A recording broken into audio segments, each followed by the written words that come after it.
Hello, everyone. Welcome back. This is Esther. This is webinar number 5 for Aging in Place professionals. I am a little excited to do this, but you're going to have to forgive me because I did this webinar on the fly. Now, normally when I do a webinar, it's usually, a few weeks ahead of time.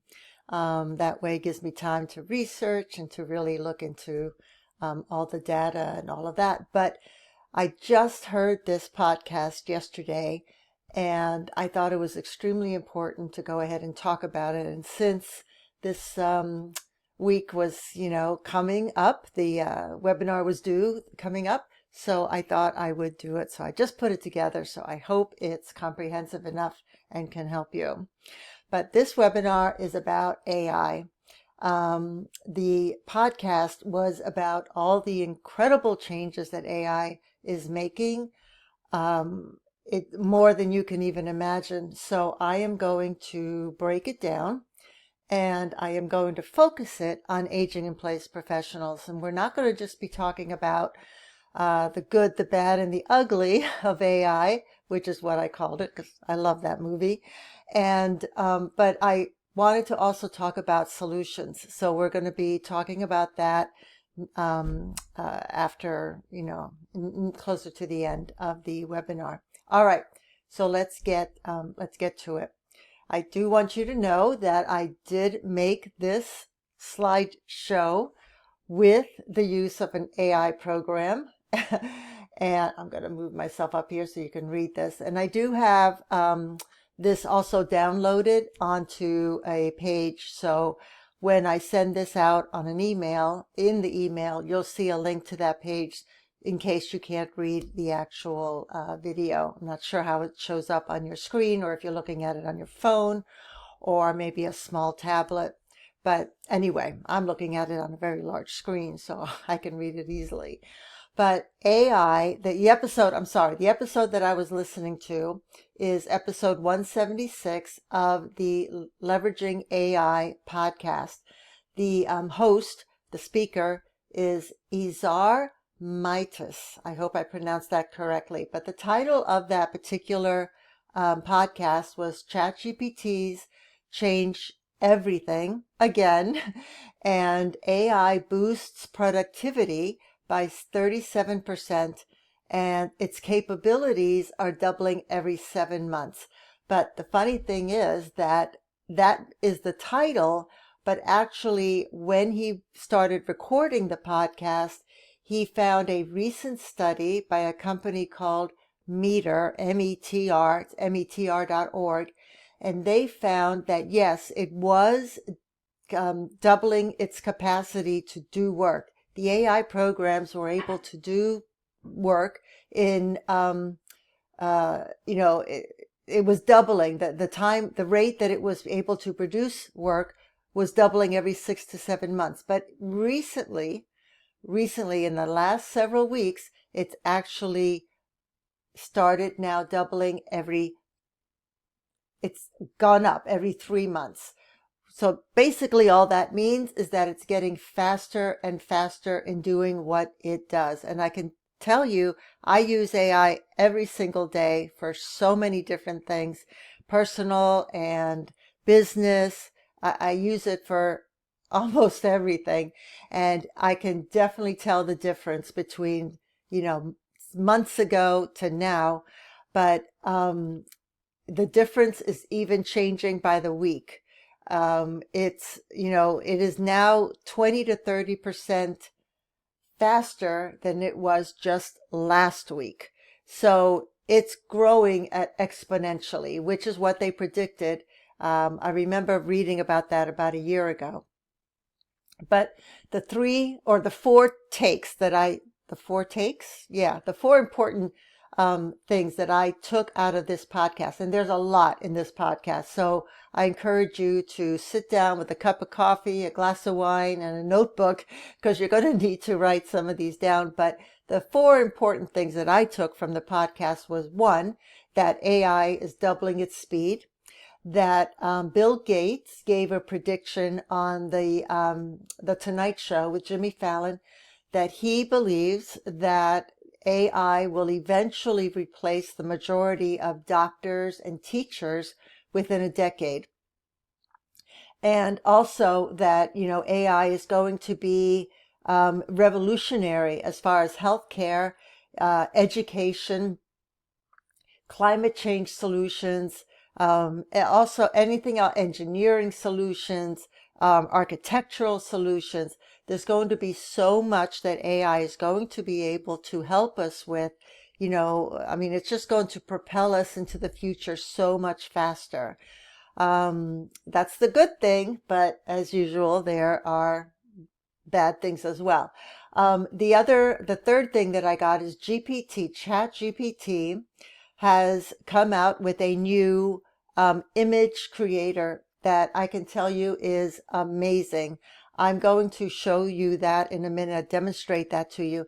The only thing that's not so great about it at the moment is that it's fairly slow. Now, I use a program called Ideogram to generate images for my websites, for flyers, for whatever it is that I need images for, be it design images or logos or realistic, photographs, whatever it is. But it doesn't always get things right. And I'm going to show you an example. So, but GPT-4, it makes great images and it can edit the images beautifully, but it's really pretty slow. So we're going to go through that in a minute. The last thing was the humanoid robots. They are now robots that can actually cook eggs and lift 65 pounds, which a lot of these kinds of robots could easily replace warehouse crew. I can see those huge Amazon warehouses or any other product warehouse companies that, transport things, UPS, FedEx, all of those types of companies can easily replace a lot of their workers with humanoid robots, which can save the company a lot of money. But what got me thinking and what he was talking about in the podcast was all of this is great. This is all great news, about AI. But what about the people that are not going to be working? How are they? I keep forgetting to take this off. How are they going to put food on the table? How are they going to, take care of their families? What are these people going to do? What is this huge group going to do? So that got me thinking, how is that going to affect aging in place professionals? What is this niche that I'm enmeshed in, that I'm so passionate about? What are we going to do? How are we going to survive this? And what is it going to replace us with? You may think that it won't, but I do believe that parts of our jobs will be replaced by AI. So what does that mean? How can you evolve with it? So that's what this webinar is going to be about. And that's why I think it's so important to talk about it, especially now, because we're at the Model T era of AI, and we're heading into we're heading into the next stage, the next advanced stage where the cars are faster and the creation of the engines is faster and so on and so on. So how do we begin learning all of these tools? Do we need to learn them? So anyway, that's what we're going to be talking about in this webinar. So I hope you find it interesting and useful for you. All right. So what is the good? What is the good about AI? It's actually going to be a growth. You can use it as a growth accelerator for aging in place professionals. I honestly just learned that AIPP is the abbreviation for aging in place professionals. I did not know that before.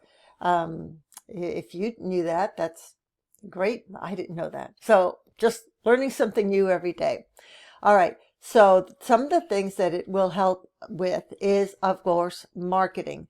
and it's going to be easier. It's going to be cheaper. You know, it used to be just a couple of years ago that you had to hire a marketing agency to help you with social media marketing, with internet marketing, with even internet design. Nowadays, you can do almost everything: YouTube videos, Instagram, TikTok, almost everything with a very small crew of 1 or 2 people, or just yourself using AI programs.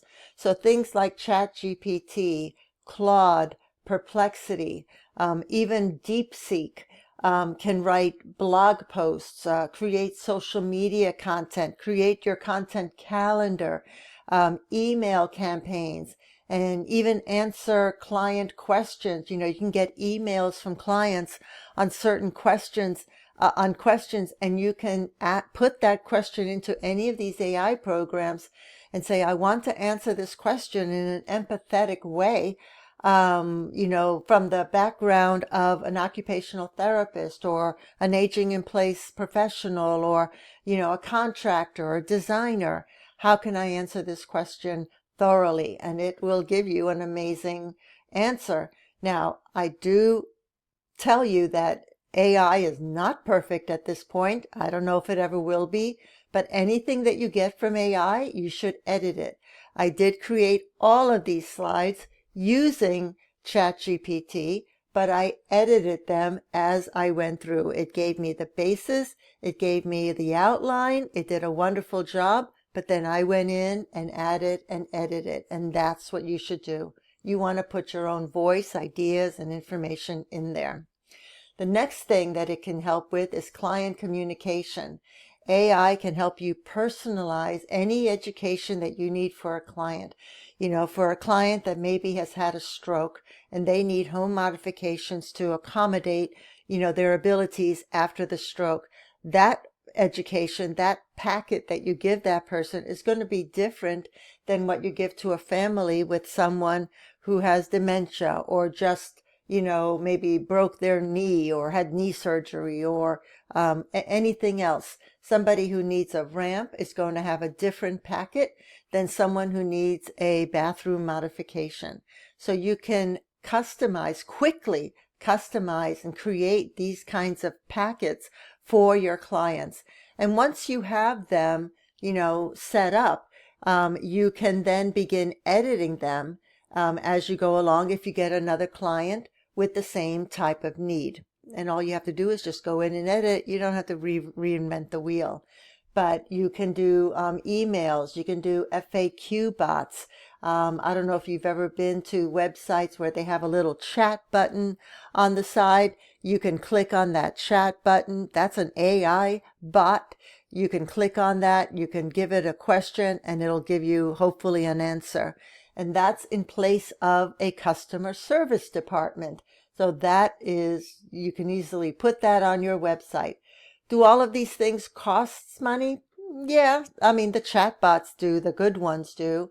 And I know that ChatGPT, Claude, Perplexity, they, I think, run about $20 a month, although Chat does have a $200 a month option, but don't get that until you have a lot of money in the bank. But they, the $20 a month options, what they offer is up-to-date information, whereas the free models use data from a few years ago. DeepSeek, though, is free, but I'm not sure if they use up-to-date data. But it would be good to create, you know, simple outlines with some of the free ones. Anyway, another thing that you can do with these programs is you can translate whatever it is that you write into different languages. Now, the danger with that, of course, is if you translate something into Spanish or Mandarin or Russian or whatever, you may get a phone call from someone who thinks that you have somebody in the office who can speak that language. So be careful about that. But if you wanted to create a website or just PDF packets in a separate language, you could easily do that with AI. I have a separate website from my seniorsafetyadvice.com website. I have a Spanish version, para mayores y cuidadores, .com. That is the Spanish version of the English version of the English website. So, and that is all completely translated from AI. I was originally doing that manually, but well, my sister was. She speaks better Spanish than I do, and but now with AI, I had to fire my sister. So yeah. Anyway, anyway, process automation. You can use AI to automate intake forms, the forms that people fill out on your website, appointment setting, home safety assessments. You can have all of that already set up, and then you can just go in and change the name and a few edits, follow-up checklists, predictive tools, anything that you can talk with the AI. That's the beauty of the AI programs. You literally talk to it as if you're talking to a person. And the more you speak to it as a human, yes, thank you, please, I'm really in need of, and using all those types of phrases, it will come back to you with more information, with better information, with more thorough information. So when you do use AI, do that. I am going to go ahead and have a few webinars on using AI, on how to create prompts and all of that. I did take prompt engineering courses, and I just fell in love with the whole concept. It's going to be amazing. We're truly entering the Star Trek era, although we're at the very, very, very, very beginning.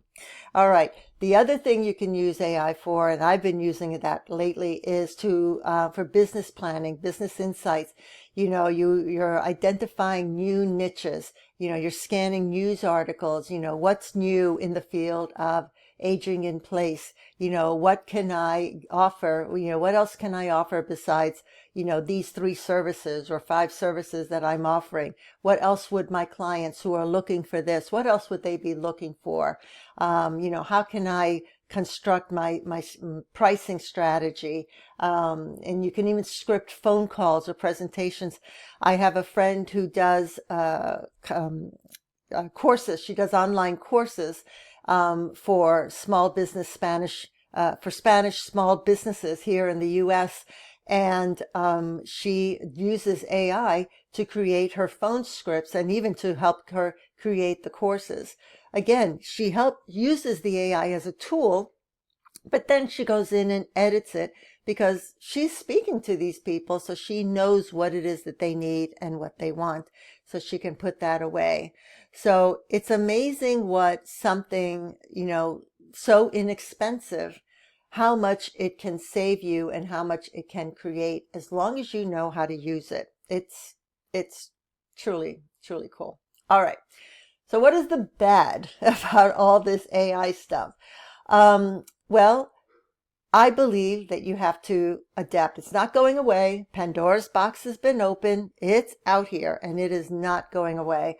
I hear some people, online talking about they refuse to use AI to do anything. They believe that it's going to die down. And that just makes me, reminds me of somebody, and I don't know who it was. I should have looked it up, but someone a while ago, when TV first came out, said, oh, it's a fad, don't worry about it. Well, it's definitely, we all know it's not a fad. So it just reminds me of that. AI is been too impactful and it's growing so fast. It's not going to go away. So either learn it or be left behind. And there is a learning curve depending on the tool that you pick up. But it's not horrific. You don't have to know, complex coding or mathematical calculations. You just have to know what button to push and, the process, step 1, step 2, step 3. So in upcoming webinars, I'm going to be going through that. You can let me know what it is that you want to learn. You want to learn chat. I mean, do you want to learn, prompt engineering to create content? Do you want to learn, how to use graphic programs? What is it that you want to learn? And if I can teach it to you, I will. And we'll go from there. I don't know everything, but I'll do my very best to give you all the information that you need so that you can grow your business. If I don't know it, I know somebody who does. um, the other bad thing is that as more and more businesses adopt AI, clients are going to, I believe, start expecting more tech savvy type of services. I'll give you an example. I have a very good friend of mine who just retired from her mobile notary company. She had a mobile notary company down in Florida, and she ran it for years, decades. But in the last 5 years or so, maybe a little more, a lot of mobile notary companies were going towards a tablet, whereas it used to be, a attorney or a title company would have all this paperwork. They would, for real estate, they would fax it to the mobile notary company, who would then send it over to the mobile notary, who would then go to visit the client and have them sign it, and they could notarize it and all of that. And my friend was very leery about going towards this new tech solution. Well, she waited long enough that it got to the point where companies stopped using her, attorneys stopped using her, title companies stopped using her, because they wanted to go with the mobile notary companies that had gone over to tech. So now the notary itself had a tablet instead of having to have all this paperwork faxed back and forth. They had a tablet. They would bring it to the client and they would notarize the information right there on the tablet. So my friend ended up having to, the last couple of years of her business was almost nothing, and she finally ended up closing it and retiring, simply because she did not move over to tech. So either you learn it or you get left behind, one or the other. Although, to be honest, she was, thinking about retiring in a few years, and she didn't want to put the money into the tech that was needed in order to do that, because she would have to buy a tablet for all her mobile notaries, and it was a lot. So I get it. You have to weigh the pros and cons, but the point is, if you don't move along with tech, your clients are going to expect it. And if at some point, if everything else is tech and you're still, writing out paper receipts. So anyway, and then the very last thing that's in the bad column is the commoditization. I hope I said that correctly, commoditization, which is basically AI can make the basic services, things like, checklists that you hand out, that you see 1,000 of home safety checklists online, and simple home evaluations. They're usually very super easy and quick to do, but there's a ton of them all online. So you want to be able to offer something above that, something more personal, something that is more thorough. Because AI can produce so many of these basic types of template products, digital products, you will have to take a step more, an extra step, in order to make your thing better, your little widget, your whatever, a little bit better. What else could you add that the others do not have? So that's the bad part. Because it can be so commercialized, it can be so easy to do, you have to work a little harder to make yours a little more notable and memorable. All right. So what is the ugly? The ugly is the disruption and the displacement in just about everything we do. AI, I believe, is going to change everything in the next 10 years. And I don't even know that we're going to recognize our lives now, 10 years from now. I mean, it wasn't all that long ago that we did not have mobile phones. We didn't have these great little gadgets in our hands, but now you barely see anybody without it. You barely go to a restaurant without a mobile phone sitting on the table next to someone, or people walking in the park or anywhere without that thing in their hand. So, and it's become indispensable for so many of us, not only for personal, but for business, definitely for business. So I believe, is going to disrupt a lot of that. I can't even imagine what Steve Jobs would be doing with AI these days. So one of the things it's going to replace, I think, are light services. Going to replace, as I said, things like, basic home assessments, simple training manuals, generic consultation calls. I think big box companies are going to find it so easy to jump on using AI to generate these generic type of things. Now, people are going to not be so happy with that after a while? Sure. I mean, if you get the same answer from 5 different places, then I don't know that that's so great. So yeah, you do have to make yours a little bit better. That means always asking questions, of your clients.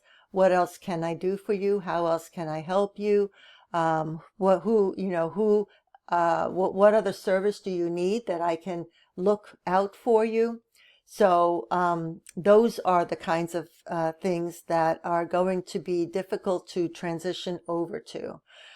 Labor shifts, as I mentioned before, just the idea of humanoid robots, which if you look at anything on YouTube on humanoid robots, they are becoming more and more humanoid, which is crazy.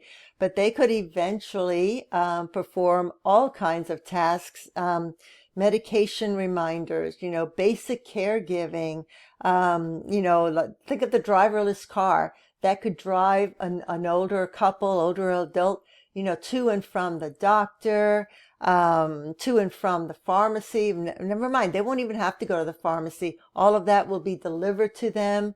It'll be on an automatic schedule. They'll be getting everything from they won't even have to go in to see the doctor most of the time. It'll all be telehealth. They'll have basic home tools that can, that can help them, monitor their blood pressure, their cardiac, maybe even their blood work, who knows. But companies, I think, where it's initially going to get started are warehousing, FedEx, as I mentioned, UPS, and Amazon. I mean, those kinds of companies are easily going to use humanoid robots to do a lot of the work that those people currently do. And then there's the ugly is also the ethical and the legal issues, which have not even been created as of yet. I'm talking about copyright issues, who owns the AI generated images. And you'll see that with the new Chat GPT, you can take an image off the internet, let's say of a grab bar, and you can put it on Chat GPT, and you can ask Chat GPT to take that image, to modify it, turn it around, or place it on a fiberglass shower wall, and you've got a brand new image using a simulation of an image that's already been created by someone, photographed by someone else. So who owns that? Where does that come from? So there's going to be those issues as well. And we haven't even started on that as far as the legal side. And I'm sure that AI will end up taking a lot of legal work as well from lawyers, because it can do the work so much quicker and faster and cheaper. So that's going to be quite interesting as well. All right, so all of that, the good, the bad, the ugly, and everything that seems to be coming, what do you do? What can an aging in place professional do? So I came up with these ideas. So obviously I would like for you to tell me what you think. Give me your thoughts, either in the LinkedIn group or, at the monthly webinar that we're going to have at the end of this month. and we'll discuss it, because I mean, certainly this is just from my brain and with a little help from ChatGPT. So let's see what we can all come up with. But one, I think it's extremely important to not ignore, embrace the tools. It's not going away. As I said, Pandora's box has been open. So let's do it. There are free versions of ChatGPT and Claude, but as I said, they tend to use the data from a few years ago. So I do recommend the paid versions, which are $20 a month for each one. I think it's worth it. You want to use, you can use AI to help you write anything: emails, social media content, educational materials, blog posts. But again, always check what AI writes and edit it, put in your own voice, your own experience, etc. We're going to explore tools for email automation, appointment schedule, or follow-ups. I use brevo.com, I use MailPoet, and I use Calendly for scheduling. That's a great way to get, all you do is send out a link and people can schedule when they want to speak to you, or you can schedule anything: 15-minute sessions, hour sessions, interviews, whatever. I suggest to learn just a little bit each week. Pick a course. There's a ton of courses online. Pick a course and just do a little bit each week, each day. I wouldn't do like every Monday. I wouldn't do that because there's so much information. It's better to build on it each day. Even if you just do 10 minutes a day, 20 minutes a day, whatever it is, do it. Because what you learn in May may be completely different in July, because it's growing so fast. But you do need the basis of what you learned in May in order to move on to what it's going to be in July. It would be much easier for you. So, start with, you can start listening to the podcast at Leveraging AI. There's a lot of basic AI type of podcasts. I'll see if I can get some of those podcasts and put them on this page so that you can, follow them. But then there's also a lot of YouTube videos, Facebook groups, LinkedIn groups, and just online courses that you can purchase. And I would even go to Udemy, any place like that where you can just spend a few dollars and just get yourself a basic course. Don't bother with a book because things are changing so fast. It's by the time the book gets printed and gets out, unless it's a digital ebook that gets made today and is printed today, and it is digitally produced today, things are just changing so fast. It's yeah, don't bother with a book. It doesn't seem like it can keep up. So and then of course AI webinars, training once a month. I am constantly learning something every single day, so you may be able to get enough from the webinars that I provide. I would love to say that you do, but I'm not going to commit to it because I'm not teaching strictly AI. These webinars that I'm giving here are all about marketing, so it's a lot of different things.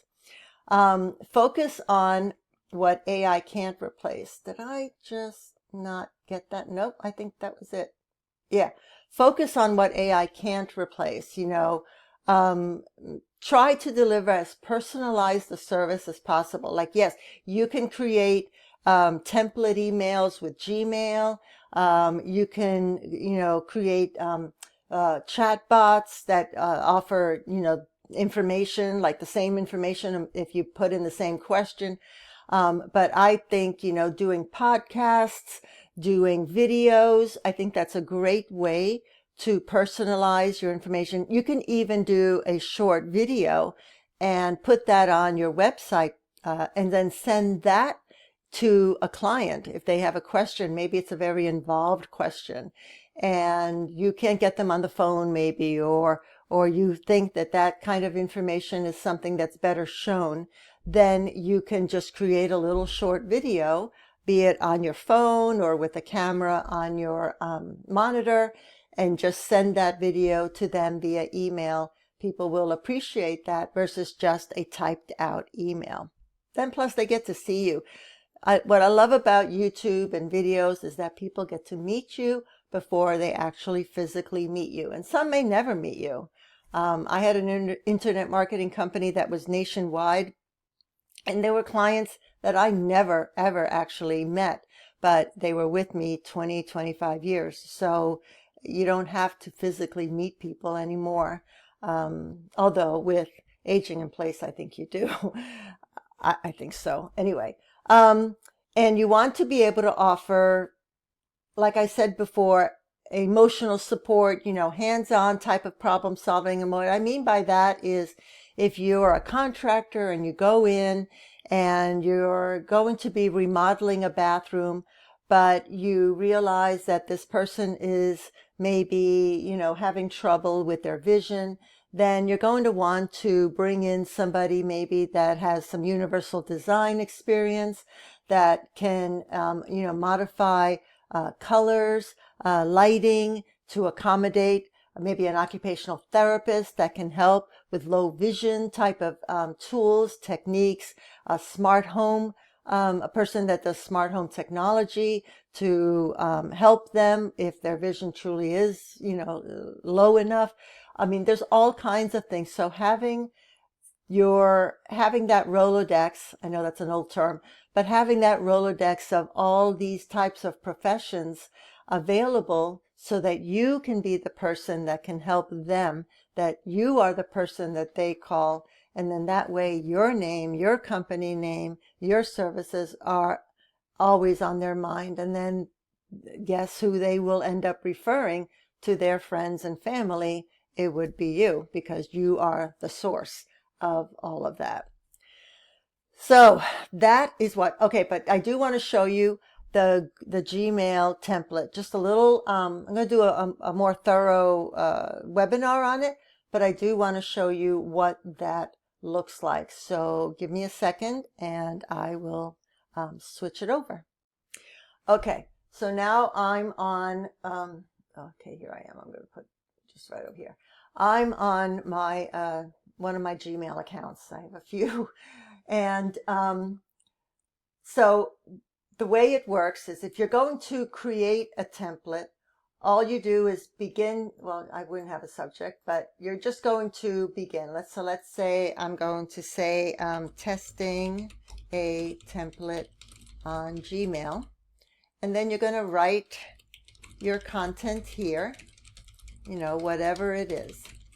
So if I want to send this content out, if I know I'm going to be sending it out multiple times, all you do is on the bottom here, these three vertical dots, you click on that, you click on templates, save the draft as a template, save it as a new template, and you name it, or it takes the subject matter, and then you save it, and you're done.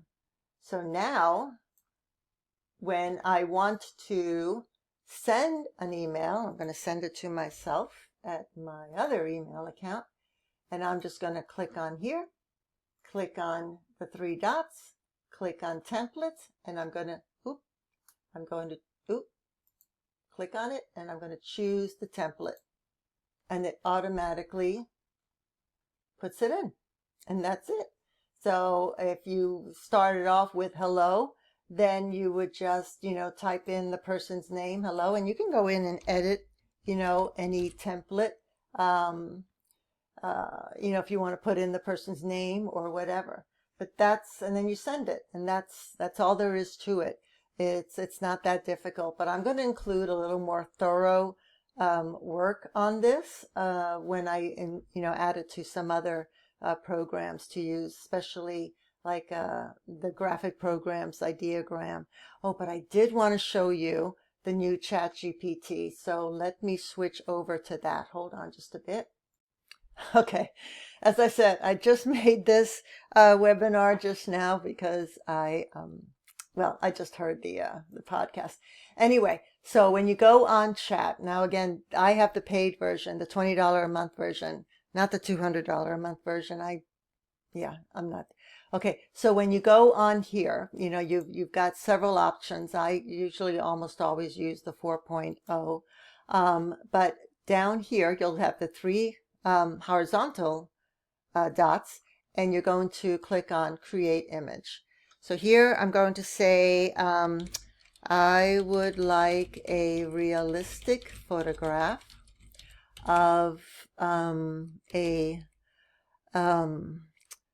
adult family female caregiver helping her older mother in the kitchen.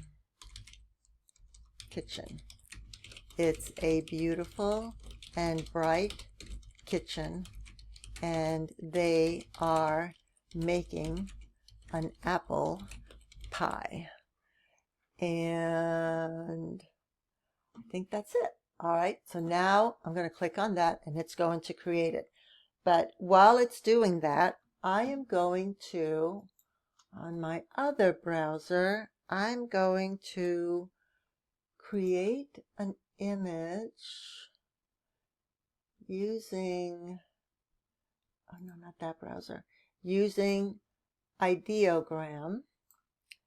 And, oh, I hope that doesn't flow on there. Sorry about that. And on ideogram, I am going to create, well, actually, I wonder if I can just pull out an image that I already have. Yeah, okay. So I'm going to create an image. I just want you to see how you can edit an image that just turns out just beautifully, honestly. Okay, so I'm going to save this as whatever. Okay, so I've got an image now. So see what I mean? It's kind of slow. Well, it is slow, but it is creating a pretty clear, and you'll see it's really a very clear, crisp image, at least so far. And usually when the AI programs for images first came out, I mean, it was hilarious. You would get people with, you know, 8 fingers or, you know, 4 legs, or their face was completely distorted. I mean, it was hilarious. I had to edit and scan every single image that I created in order to make sure that it didn't look completely weird. But now it's almost impossible to tell that it is an AI image. And I even had somebody tell me on a YouTube video, I think it was a YouTube video, he said, "I'm so tired of AI images. I wish you would use real people." And I responded saying that if I had to go around town trying to find an image to represent every single article that I create, which I have, oh, I think almost 900 articles now just on one website, and I have 7. I would be spending my time looking for these people doing these acts so that I can, you know, showcase it. But here, in a matter of a couple of minutes, I have got a beautiful image of exactly what I asked for, a realistic photograph of an adult female caregiver helping her older mother in a beautiful kitchen that's nice and bright, and they're making an apple pie. I mean, you can't beat it, and you can give it as many instructions as you like. And you know, so far I haven't gotten anything wrong, and you can even put words over it, anything at all. But what I want to show you is this. So I'm going to create this image, and what I'm going to do is I'm going to upload an image, this one right here, and it's an image of a woman on a rug. And I'm going to say, please edit this image to remove the rug on the floor. It should just be, well, I don't even have to say it, just remove the rug. Right, so now I'm going to click yes. So now the original image, you can see it's a woman doing some balancing exercises on a rug or mat, actually it looks like a rug, on a wood floor. So now it's going to take that image, and hopefully it will do it correctly. It will recreate that image, but it will do so without a rug. Now, I did this before that because a lot of times when I do a aging in place article, and I do a living room or something or dining room, for whatever reason, the image program is always adding a rug to it. And I personally, as an OT, I do not like rugs. I've treated so many people with accidents on rugs. So I'm always spouting, get rid of the rugs. So obviously I can't have a photograph of someone on a rug or a living room on a rug. So this is excellent because now I can put the image on here and it will remove the rug. At least it has before. I'm hoping now, this is live, so I'm hoping that it will do the same.